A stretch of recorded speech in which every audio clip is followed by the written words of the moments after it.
नमस्कार। आज भिडियो में आपको बहुत इंपोर्टेंट जिनस कहि जोटा आपण बहुत जरूरी होता है।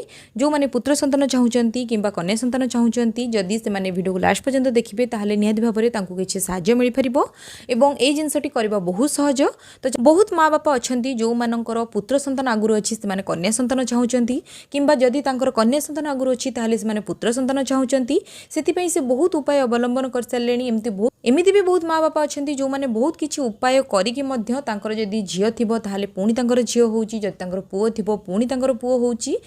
खास करके सबू माँ बापा चाहिए कि जो फैमिली रे गोटे पुत्र संतान जन्म नौ और गोटे कन्या संतान जन्म नौ जहाँफल फैमिलीटा पूरा कंप्लीट हो। तो से आज भिडियो में आपको गोटे छोट कथा कहि जो छोट कथा को मानिकी आपंकर जदि पुत्र संतान थी ताहले आप कन्या संतान करेंगे और जदि आप कन्या संतान थी ताहले आप पुत्र संतान करेंगे। तो चलतु रे न करके आज भिडियो को स्टार्ट करवा।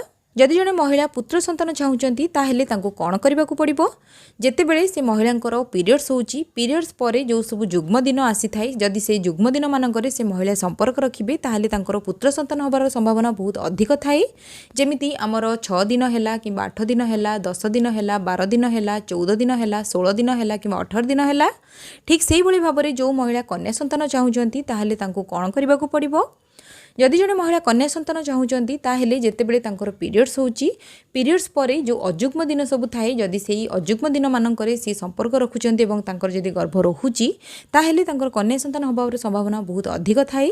जदि अजुग्म दिन कथा आम कहवा ताहले अजुग्म दिन आम क्या कहवा पीरियड्स हवा पर आमर जमीती 7 दिन है 9 दिन है कि 11 दिन है 13 दिन है नहेले आमर 15 दिन है कि 17 दिन है यही सब दिन को आम अजुग्म दिन कही था।